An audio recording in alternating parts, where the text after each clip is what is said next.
बंद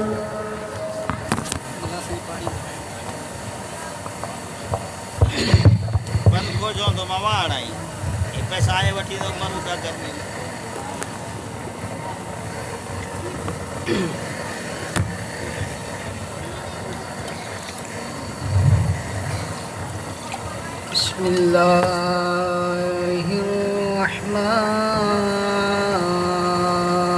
बिस्मिल्लाहिर्रहमानिर्रहीम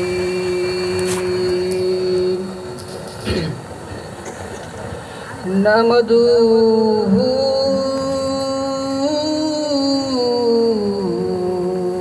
व नुसल्ली अलैहि नहमदुहु व नुसल्लिमु व नुसल्ली अलैहि व रसूलुहुल करीम अम्मा बअदु फ़अऊज़ु बिल्लाहि मिनश शैतानिर रजीम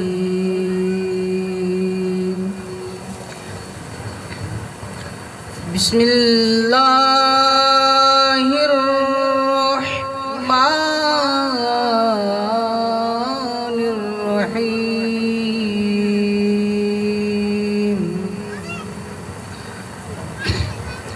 क़ुल इन कुन्तुम तुहिब्बूनल्लाह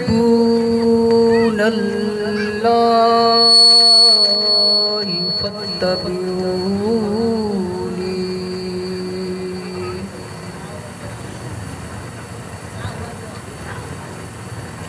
हुवल अव्वलु वल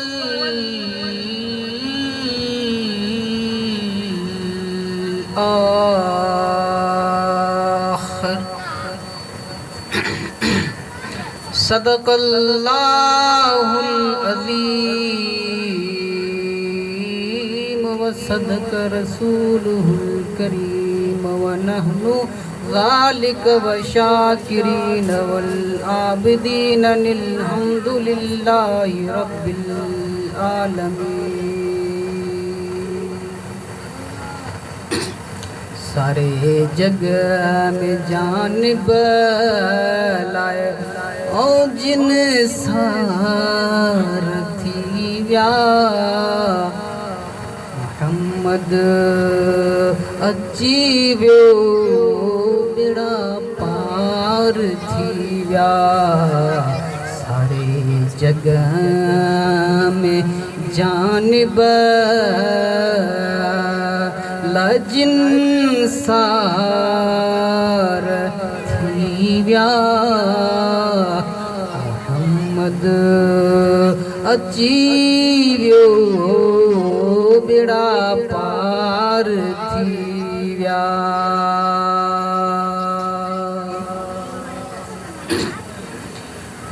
कुरान मजीद मजा आयत मुकम्मल भी न बल्कि अध हिस्सो तिलावत कयो आहे। अल्लाह ताला असांखे सच बयान करण ऐं वरी उन ते अमल करण जी तौफ़ीक़ अता फ़रमाए। तव्हां सभु नियत फ़रमायो जेको बयान थींदो उन ते असांजा भाइर बि अमल कंदा, असांजूं भेनरूं बि अमल कंदियूं। दीन इस्लाम असांजो कामिल अकमल मज़बूत दीन आहे। दुनिया जे तख़्ते ते अगर दीन इस्लाम जे ख़िलाफ़ केतिरियूं बि साज़िशूं थियनि, प्रोपेगेंडा थियनि, लेकिन दीन हमेशह ता क़यामत क़ाइमु रहंदो। कुरान जे लाइ इहा ख़ुशख़बरी आहे त कुरान जेके तौरेत हुआ, इंजील हुयो, ज़बूर हुयो, या जेके सहीफ़ा ॿियनि अंबियानि ते नाज़िल थिया, उन वक़्त जे माण्हुनि या उन वक़्त जे नफ़्स जे पुजारनि उन में तब्दीलियूं करे छॾियूं। पर क़ुरान जे लाए अल्लाह जी इहा ख़ुशख़बरी आहे त क़ुरान जी सूरत छा, ॿ आयतूं छा, हिकु आयत छा, अध आयत छा, बल्कि अल्लाह तबारक व तआला इरशाद फरमायो त क़ुरान जो हिकु हर्फ बि को ठाहे ॾेखारे या तब्दील करे ॾेखारे। अल्लाह तबारक व तआला क़ुरान जो पाण ज़िम्मो खयो आहे त ता क़यामत ताईं जो क़ुरान नबी पाक सल्लल्लाहु अलैहि वसल्लम ते नाज़िल थियो ऐं ता क़यामत ताईं ईअं ई रहंदो। हाणे इन क़ुरान मज़ा यानी कि जेके साफ़ वाज़ी अल्लाह जा अल्फाज़ आहिनि जेके मिठड़े प्यारे महबूब जे मथां नाज़िल कया विया, उन मिठड़े रब जा अल्फाज़ जेके महबूब जे मथां अदा कया विया, उहे अल्फाज़ मां तव्हांखे ॿुधाए रही आहियां। अल्लाह तबारक व तआला क़ुरान जे अंदर इरशाद फरमायो, कुल इन कुंतुम तुहिब्बूनल्लाह फत्तबिऊनी। सुभान अल्लाह। हिन तरफ़ मुंहिंजा भाइर वेठा आहिनि, हिन तरफ़ मुंहिंजूं भेनरूं वेठियूं आहिनि। बराबर क़ुरान जी जेका इहा आयत आहे मर्दनि जे लाइ बि आहे त औरतुनि जे लाइ बि आहे। अल्लाह तबारक व तआला इरशाद फरमायो, कुल इन कुंतुम तुहिब्बूनल्लाह, ए मुझा महबूब, ए मुझा नबी, ए मुझा दिलबर, तू चई ॿुधाए उन्हनि खे अगर इहे औरतूं हुजनि जा मर्द चाहिनि था त अल्लाह इन्हनि सां मुहबत करे,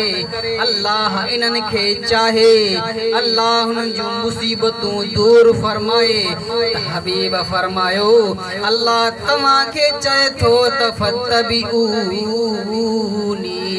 तव्हां सभु मुंहिंजी इत्तबा कयो, यानी मां मुहम्मद जी इत्तबा कयो त अल्लाह तव्हां सां मुहबत करणु लॻंदो। छा कयो?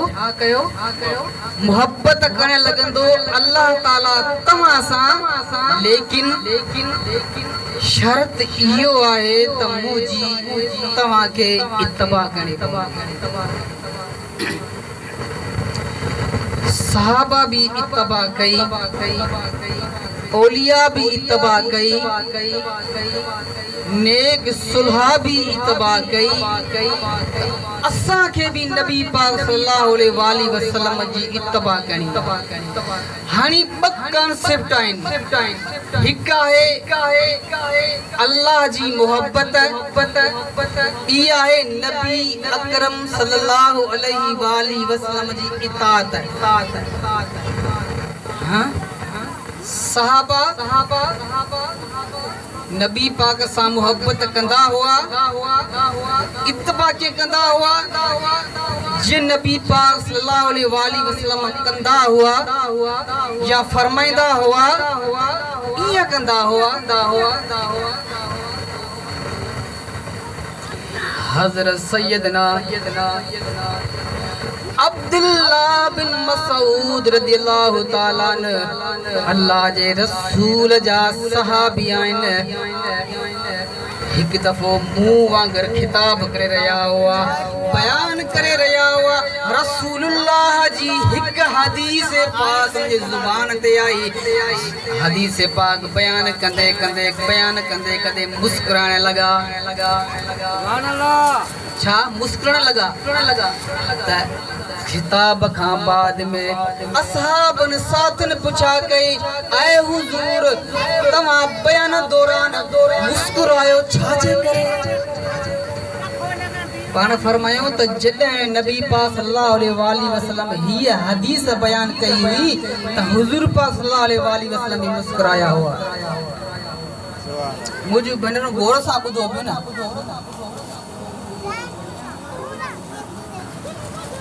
हिक सहाबी हो वण नबी पाक सल्लल्लाहु अलैहि वसल्लम को वण झुकियल हुयो जंहिंमें कंडा हुआ आम तौर बबर जो वण हूंदो आहे या बेर जो वण हूंदो आहे त को झुकियल हूंदो आहे हेठां लॻंदो आहे त उहो जेको आहे सो कंधु झुकाईंदो आहे। नबी पाक सल्लल्लाहु अलैहि वसल्लम सहाबनि सां गॾु हुआ विया पे त तारी हुई जेका कंडेदार हुई आका करीम सल्लल्लाहु अलैहि वसल्लम उन तारीअ जे करे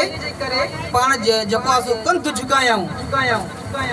कंधु झुकाए हेठां लॻी विया। हाणे बाद में सहाबा किराम इहा टारी कटरा छॾी त किथे वरी ॿियो दफ़ो हुज़ूर लंघनि उन्हनि खे तकलीफ़ न थिए। पर अॻी ॻाल्हि ॿुधो सहाबी रसूल हिकिड़ो उन साॻे नबी पाक जे ज़ाहिरी वफ़ात खां बाद में उन वण मझां लंघियो हेठां लंघियो त उहो सहाबी बि उन पंहिंजो कंधु मुबारक हेठि झुकाए लंघिया हालांकि टारी कटियल हुई। मां जंहिं ॻाल्हि जी तरफ़ तव्हांजी तवजह करण वञी रहियो आहियां इन जे करे तव्हां गौर खां ॻाल्हि त सहाबी रसूलुल्लाह जे ज़ाहिरी दुनिया मां तशरीफ़ खणी वञण खां बाद में उन वण जे हेठियां लंघा त उन्हनि बि पंहिंजो कंधु मुबारक झुकायो हालांकि तारी कटियल हुई। छो झुकायो? महबूब नबी पाक सल्लल्लाहु अलैहि वसल्लम जी अदा खे अदा करण जे लाइ सुन्नत खे अदा करण जे लाइ सहाबी रसूल हजरत अब्दुल्लाह बिन मसूद रसूलुल्लाह फरमाए था मां रसूलुल्लाह सां गॾु वियमि दावत असां खाई रहिया हुआसीं त मां ॾिठो त नबी अकरम सल्लल्लाहु अलैहि वसल्लम थाल मजा पंहिंजूं ॿई अंगुरियूं घुमाए रहिया आहिनि भाॼीअ में ऐं जेको आहे सो मां चिताए पियो ॾिसंदो हुज़ूर सल्लल्लाहु अलैहि वसल्लम छा पिया था ॻोल्हिनि। मां ॾिठो त हुज़ूर सल्लल्लाहु अलैहि वसल्लम जेके कद्दू जा टुकड़ा हुआ कद्दू जी भाॼी हुई पाण आका सल्लल्लाहु अलैहि वसल्लम कद्दू मुबारक ॻोल्हे रहिया हुआ टुकड़ा त जीअं उहे खाइनि उहे पाण फरमाइनि था त जंहिं ॾींहं खां मूं महबूब करीम सल्लल्लाहु अलैहि वसल्लम खे कद्दू खाइण ॾिठो ते ॾींहं खां मां जेको आहे शौक़ सां कद्दू खाईंदो त इहे शयूं मुंहिंजे बयानु करण जो मक़सदु जेको आहे उहो मां तव्हांखे बाद में ॿुधायां त नबी पाक सल्लल्लाहु अलैहि वसल्लम जी मोहब्बत मां तव्हांखे ॿुधायो त फतबिऊनी पाण छा फरमायूं अल्लाह जा उहे अल्फाज़ असां ताईं ॿुधायूं त बाबा अल्लाह तबारक व तआला तव्हांखे फरमाए थो त मां तव्हां सां मोहब्बत कंदुमि तव्हांखे चाहींदुमि शर्त इहो आहे त महबूब मदीने वारे साईं जी तव्हांखे इत्तबा करणी पवंदी। हाणे अचूं था मोहब्बत रसूल छा आहे? सिर्फ इंसान ही न बल्कि जानवरनि जे अंदर भी रसूलुल्लाह जी मोहब्बत हुई। छा हुई? रसूलुल्लाह जी मोहब्बत हुई। हज़रत सैयदना अब्दुल्लाह रज़ियल्लाहु तआला अन्हु बयान कनि था चवनि था त अंसार सहाबन हिकु उठ पालियो हुयो। छा पालियो हुयो?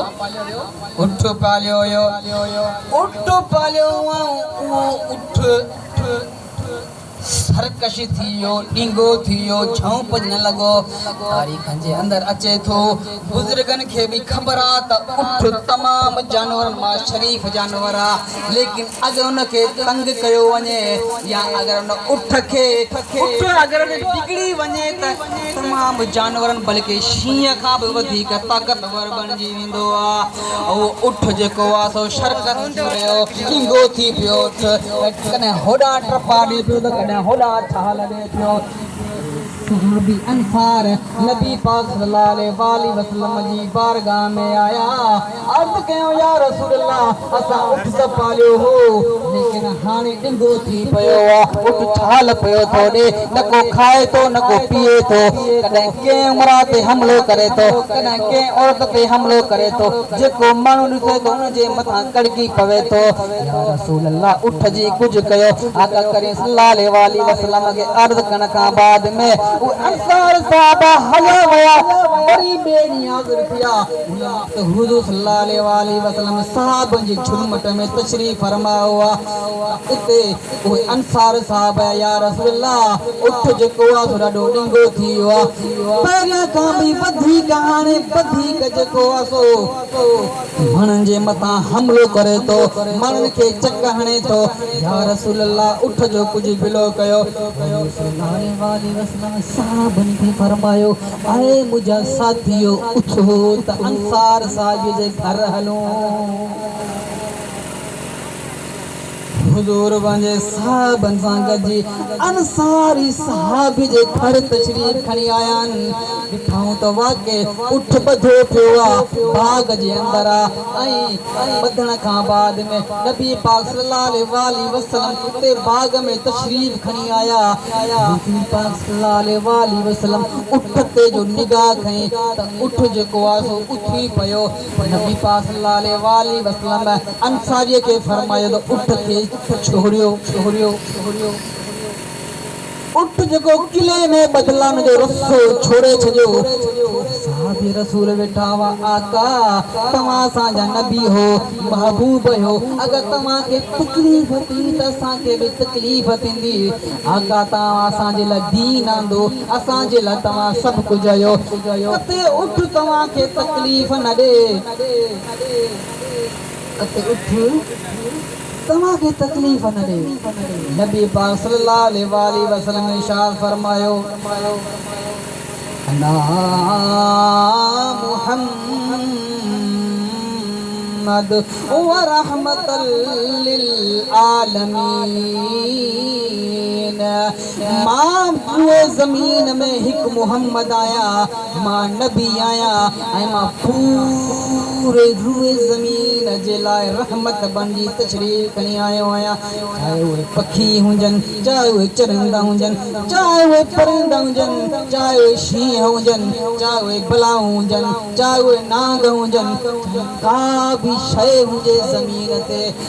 मोहम्मद सल्लल्लाहु अलैहि वसल्लम सभिनी जे लाइ रहमत बणिजी आयो आहियां। उठ जी फुहार खोली वई, उठ जो रसो खोलियो वियो। आका करीम सल्लल्लाहु अलैहि वसल्लम उठ जे क़रीब आया, उठ मुबारक उठ जे मुंहं मुबारक ते हथ मुबारक फेराया, उठ रोअण लॻो। आका करीम सल्लल्लाहु अलैहि वसल्लम उठ जे ॿई हथ मुबारक आम तौर ते यतीम जे मथां असां हथ मुबारक कंदा आहियूं या कंहिं नंढे ॿार ते चहिरे ते हथ घुमाईंदा आहियूं, ईअं जो घुमायो त उहो उठ मुबारक सजदो करे पेरनि में किरी पियो, सजदो करे पेरनि में किरी पियो। उठ ते हुजूर पाक सल्लल्लाहु अलैहि वसल्लम कन में फरमायो जेको मालिक तोसां ज़्यादती करे थो उनजो ज़िम्मो मां खणा थो, अॼु खां पोइ सरकशी न कजांइ। उठ जेको आहे सो नबी पाक सल्लल्लाहु अलैहि वसल्लम जो एहतराम में सजदे करण खां बाद में उथियो ऐं वापसि हलियो वियो। मुंहिंजा भाइरो मुंहिंजा भेनरो सिर्फ़ु ॻाल्हि इते कान थी बीहे, सिर्फ़ ॻाल्हि इते कान थी रुके। जॾहिं उठ खे सहाबनि सजदो कंदे ॾिठो, उठ खे सहाबनि सजदो कंदे ॾिठो, गौर खां ॻाल्हि ॿुधो, ख़ासि तौर ते असांजी भेनरूं गौर खां ॿुधनि, उन्हनि जे लाइ ॻाल्हि आई। जॾहिं साहबनि उठ खे सजदो कंदे ॾिठो त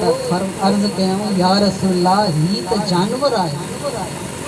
ही त बेज़ुबान आहे, असांखे त ज़ुबान बि आहे ऐं असां इंसान ऐं जानवरनि खां वधीक अशरफ मखलूक़ात आहियूं। अलाह असांखे अफ़ज़ल ठाहियो आहे जानवरनि खां वधीक। पोइ आका जॾहिं तव्हां अशरफ मखलूक़ात मज़ा आयो ऐं असां इंसान जानवरनि खां वधीक अफ़ज़ल आहियूं, असांजे मथां वधीक हक़ थिए थो त असां तव्हांखे सजदो कयूं।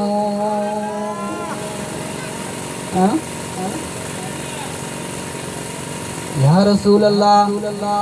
असांजे मथां वधीक हक़ थिए थो त आका असां तुंहिंजे अॻियां सजदो कयूं। पाक रहमत आलम सल्लल्लाहु अलैहि वसल्लम इरशाद फरमायो, न सहाबा पोइ नबियुनि जे अंदरि जेतूणीक ताज़ीम वारो सजदो जाइज़ हुयो, जे यूसुफ अलैहिस्सलाम खे ताज़ीम जे लाइ सजदो कयो वियो हो, मोहम्मद जी शरीयत में सजदो कंहिं इंसान खे करणु जाइज़ कोन्हे को। अगर इस्लाम जे अंदरि सजदो करणु जाइज़ हुजे हा त मां औरतुनि खे हुकुम ॾियां हा त उहे पंहिंजे मुड़ुसनि खे सजदो कनि। अगर इस्लाम जे अंदरि सजदो करणु जाइज़ हुजे हा, मां मोहम्मद औरतुनि खे हुकुम ॾियां हा त पंहिंजे मुड़ुसनि खे सजदो करे। हाणे मूंखे ॿुधायो, मुड़ुस जो केॾो वॾो हक़ आहे। औरत अगर मुड़ुस जी बेअदबी करे या मुड़ुस औरत खां नाराज़ थी पए, अल्लाह जे हबीब जी हदीसात जेसी ताईं उहो मुड़ुस पंहिंजी ज़ाल खां नाराज़ हूंदो तेसी ताईं अल्लाह जा मलाइक औरत ते लनत विझंदा। एॾी वॾी यानी के अल्लाह तबारक व तआला अल्लाह जी हबीब यानी के मकाम जिथे औरत जो मकाम आहे उते मर्द जो भी मकाम आहे। नबी अकरम सल्लल्लाहु अलैहि वसल्लम इरशाद फरमायो, गौर खां ॿुधो भेनरो, पंहिंजनि घरनि खे ठाहियो, पंहिंजनि घरनि खे टोड़ियो न। रसूलुल्लाह फरमायो, अगर मुड़ुस बीमार हुजे, हुन जे जिस्म मथां खून निकिरी रही हुजे, छा निकिरी खून किन निकिरी रहियो हुजे जिस्म मथां, ऐं औरत उन खून खे चटे पोइ बि हुनजो हक़ नथी अदा करे सघे। रसूलुल्लाह जी हदीस आई, सही हदीसूं। सो उमर हानी तुंहिंजो ईमान बुलंद तरीन ईमान बचाए। असां गुनाहगार आहियूं, असां सभु हाज़िर आहियूं, असां गुनाहनि में असांजा गुनाह थी वेंदा आहिनि। कॾहिं असां कीअं करे विझंदा आहियूं, कॾहिं कीअं करे विझंदा आहियूं, कॾहिं माउ खां बि विझी विझंदा आहियूं, कॾहिं बेदबी बि थी वेंदी आहे, कॾहिं असां वॾनि गुनाह में मुब्तला थी वेंदा आहियूं। पर रसूलुल्लाह जी मोहब्बत अहिड़ी शइ आहे, रसूलुल्लाह जो प्यार अहिड़ी शइ आहे, उन गुनाहनि ते बि हावी आहे। कीअं ॿुधायांव, दिलि ख़ुशि थी वियो। मुंहिंजो भेनरो, मुंहिंजा भाइरो, रसूलुल्लाह सल्लल्लाहु अलैहि वसल्लम जो हिकु सहाबी आहे। रसूलुल्लाह सल्लल्लाहु अलैहि वसल्लम के अर्ज़ कयईं, या रसूलल्लाह, मूं लाइ जन्नत जी दुआ कयो त क़यामत जे ॾींहुं मां जन्नत में वञा। रसूलुल्लाह फरमायो त ऐ साहबी, जन्नत जहिड़ा अमल कया अथई भला? छा फरमायो जन्नत जहिड़ा अमल कया थई भला हुन चयो या रसूल अल्लाह ॿियो त मुंहिंजे झोलीअ में मुंहिंजे किरदार में नेक अमल न आहे या रसूल अल्लाह मां तोसां मोहब्बत कयां थो या करीम या रहीम आका मुंहिंजी मोहब्बत तोसां आहे हुजूर मुस्कुराया हुजूर खिली ॾिनऊं फरमायो त क़यामत जे ॾींहुं ऐं जन्नत में उहो शख़्स उन सां गॾु हूंदो जेको उन सां मोहब्बत करे थो तो असां जूं भेनरूं असांजा भाइर बि नबी पाक सां मोहब्बत कंदा इंशाअल्लाह क़यामत जे रसूल अल्लाह जे कदम में हूंदा तूं क़यामत जे ॾींहुं इंशाअल्लाह रसूलुल्लाह जे कदमनि में हूंदासूं असां हुन खां ज़रूर आहियूं असां तयाकार ज़रूर आहियूं पर क़यामत जे ॾींहुं असांजो हिसाब किताब रसूलुल्लाह सां इंशाअल्लाह रसूलुल्लाह सां रहनुमा हूंदा नबी पाक सल्लल्लाहु अलैहि वसल्लम इरशाद फरमायो क़यामत जे ॾींहुं सभ खां पहिरियां क़ब्र मझां मां निकिरंदुमि ऐं क़यामत जे ॾींहुं सभ खां पहिरियां मां शफ़ाअत फरमाईंदुमि ऐं क़यामत जे ॾींहुं सभिनी अंबियाउनि जो मां क़ाइद हूंदुमि तमामु अंबियाउनि जो मां रहनुमा हूंदुमि क़यामत जे ॾींहुं मां ई आका हूंदुमि जेको अंबियाउनि जी बि मां शफ़ाअत कंदुमि बल्कि तमामु गुनाहगारनि जी बि मां शफ़ाअत कंदुमि ॿुधायो जंहिं उम्मती जो आका अहिड़े मान वारो हुजे जंहिं नबीअ जो आका अहिड़े मर्तबे वारो हुजे उम्मतीअ खे अल्लाह न लोॾो आहे त असां उन नबी जा उम्मती आहियूं उन आका जा उम्मती आहियूं उन रहनुमा जा उम्मती आहियूं जेको आका रहमतुल आलमीन सिर्फ़ पंहिंजे उम्मतनि खे ई न बल्कि ॿियनि 90 उम्मतनि जी बख़्शिश फरमाईंदा पंहिंजे उम्मतनि जी न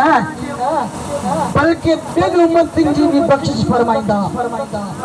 पर यादि रखो कोशिश कयो पंहिंजे किरदार में कोशिश कयो त फतबीऊनी ते अमल थी सघे रसूलुल्लाह जी इत्तिबा ज़रूरी आहे गुनाहगार ज़रूर आहियूं कॾहिं कॾहिं ग़लतीअ मां बि गुनाह थी वेंदा पंहिंजे दिलनि में प्यार धारियो नफ़रत खे ख़तमु फरमायो जेका नफ़रत आहे उहा इंसान जूं जेको रब हूंदो आहे जेको इंसान जी क़दुरु हूंदो आहे उहो ख़तमु करे छॾींदो आहे जॾहिं इंसान जे दिमाग़ जे अंदरि अखियुनि जे अंदरि नफ़रत घिरी वेंदी आहे त पोइ हू न नेक ॾिसंदो आहे न सवाब ॾिसंदो आहे बसि मुंहिंजे ज़हन में उहो तो शैतान खे शिकस्त ॾियण जे लाइ नफ़रत वारो ज़हन ख़तमु फरमायो हिक ॿिए सां मोहबत कयो रसूलुल्लाह जी सुन्नत ते अमल कयो नबी पाक सल्लल्लाहु अलैहि वसल्लम हिकु बातिनी बीमारी इरशाद फरमाई कहिड़ी बातिनी बारे में ॿुधायांव मुआशिरे जी सभ खां वधीक ख़तरनाक बीमारी आहे जंहिंखे रसूलुल्लाह फरमायो त कुफ्र जे क़रीब आहे रसूलुल्लाह फरमायो त आख़िरी दौर जे अंदरि मुंहिंजी उम्मत साड़ ऐं हसद में मुब्तला थी साड़ ऐं हसद में मुब्तला थी सो हाणे इन जी काट किच असांजी काट ईअं कयूं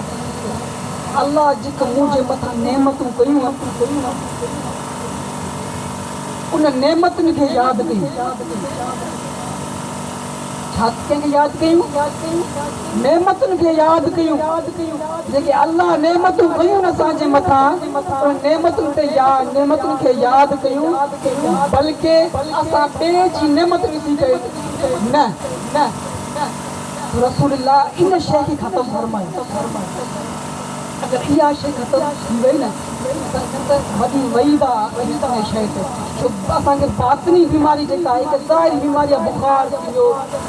जेको आहे खंघि थी वई ऐसी बीमारियों बहुत सारी हुई जिस्मानी बीमारियों पर हिकु रूहानी बीमारी बातिनी बीमारी कहिड़ी आहे ऐं बीमारी कहिड़ी आहे कूड़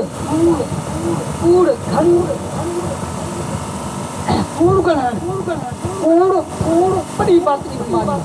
केतिरो बि इंसान बची सघे लेकिन कूड़ ज़रूरु रहंदो कूड़ खां असांखे बचणो आहे ऐं टी बीमारी आहे गिला गीबत असांजे भेनरुनि औरतुनि में घणी गीबत ईंदी आहे हाणे टे औरतूं पाण में गॾियूं त चोथी औरत जेको आहे सो फिटी मुंहिंजे चाचा खे वठंदियूं मामे खे घोट खे पंहिंजे पीउ खे पूरो जेको आहे सो बेड़े खे जेको आहे सो छिके रखंदियूं सो नबी पाक सल्लल्लाहु अलैहि वसल्लम फरमायो मां ॾिठो मां जहन्नम मझां गुज़रियुमि ॾिठुमि त ॿारनि मझां जेको आहे कुझु औरतूं टंगियूं उनके अज़ाब दिया छो अक्सर गिलाऊं जीबतूं कंदियूं सो अक्सर जेको आहे सो औरतुनि में उहा बीमारी घणी आहे मर्दनि मुक़ाबले सो भेनरूं मां तव्हांखे कोन्ह कयां नहीं त सिर्फ़ु इस्लाह जे लाइ असांखे पंहिंजी बि इस्लाह करणी आहे त सॼी दुनिया जे माण्हुनि जी बि इस्लाह करणी आहे असांजो जेको अमीर मुर्शिद करीम जेको असां इन लाइ पैगाम मूंखे पंहिंजी ऐं सॼी दुनिया जे माण्हुनि जी इस्लाह जी कोशिशि करणी आहे सो ये शयूं आहिनि महबूब मदीने वारे साईं असांजो आका आहे असां ख़ुशि नसीब आहियूं हज़रत मूसा अलैहिस्सलातु वस्सलाम फरमायो त या रसूल अल्लाह मूंखे उम्मत मुहम्मदिया मझां रसूल नबी पियो चए त नबी रसूल जेकी ख़वाहिश कनि त या अल्लाह मूंखे उम्मत मुहम्मदिया मझां कर ॿुधाए त उन उम्मत जो केॾो शान हूंदो केॾो मक़ाम हूंदो तव्हांजो मुंहिंजा भाइरो जे नबीअ जा तव्हां उम्मती आहियो ऐं जॾहिं आख़िरी दौर जॾहिं हज़रत इमाम महदी तशरीफ़ खणी ईंदा न नबी पाक सल्लल्लाहु अलैहि वसल्लम जे खां बाद में को बि नबी न ईंदो आख़िरी दौर ताईं क़यामत ताईं नबी न ईंदो जॾहिं इमाम महदी आख़िरी दौर में तशरीफ़ खणी ईंदा क़यामत जे वेझो उन वक़्तु शाम मुल्क जे अंदरि हज़रत इमाम महदी नमाज़ पढ़ाए रहिया हूंदा त हज़रत ईसा अलैहिस्सलाम आसमान खां ज़मीन तशरीफ़ खणी ईंदा नबी मूसा ईसा अलैहिस्सलाम जेके पहिरियां नबी पाक सल्लल्लाहु अलैहि वसल्लम खां 571 साल पहिरियां थी गुज़रिया नबी साईं ॼम खां 571 साल पहिरियां हज़रत ईसा अलैहिस्सलाम नबी हुआ पोइ 571 साल ई पूरो खान रहियो को बि नबी न आयो 571 खां बाद 571 सालनि खां बाद में नबी पाक सल्लल्लाहु अलैहि वसल्लम मक्के जे अंदरि पैदा थिया इहा मां नबी पाक जी विलादत जी लाइ तव्हांखे ईमान अफ़रोज़ कई जॻह ते ॿुधाईंदो इंशाअल्लाह VIP तरीक़े बाक़ी हज़रत ईसा अलैहिस्सलाम जेके नुज़ूल थींदा तशरीफ़ खणी ईंदा सो उहे नबी थी करे न ईंदा दुबारा ईंदा त बल्कि महबूब जा उम्मती थी करे ईंदा नबीअ जा उम्मती थी करे ईंदा उनखे सभ खां वधीक पंहिंजे लाइ साल सम्झंदा ऐं नबी पाक सल्लल्लाहु अलैहि वसल्लम जे उम्मत मझां कंहिं औरत खां शादियूं कंदा औलाद थींदनि ऐं वफ़ात कंदा पोइ नबी पाक सल्लल्लाहु अलैहि वसल्लम जॻह जे मका जेका जॻह हुआ न रसूल बदफन उते ॿ साहबी दफ़न ठीकु आहे ऐं हिक साइड ते अबू बकर उमर ऐं हिन साइड ते जेको आहे रसूल करम रहमतुल्लाह अलैहि तशरीफ़ फरमा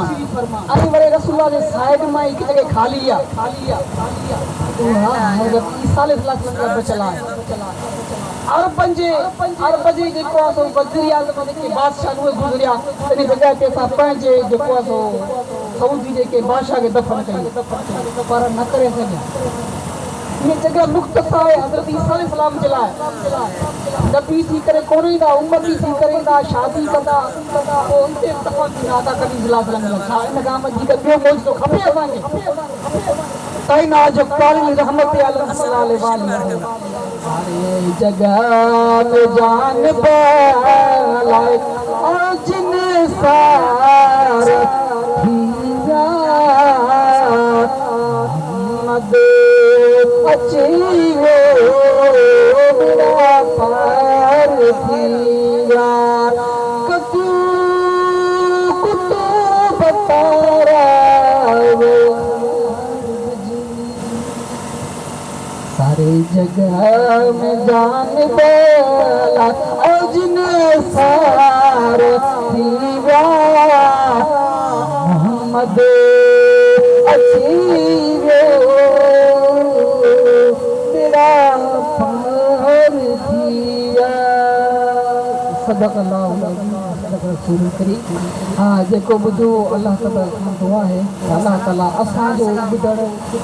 कबूल ऐं मक़बूल फरमाए आमीन बिजाहि नबी रबी सल्लल्लाहु ताला अलैहि वसल्लम तमाम उम्मत मुस्लिमा जे लाइ ॻोठ जे लाइ ऐं दाते नफ़्सुल्लाह जे लाइ दुआ कॾहिं हिन खां पहिरियां जेके दोस्त पहिरियां न उहे कुल शरीफ़ अल्लाह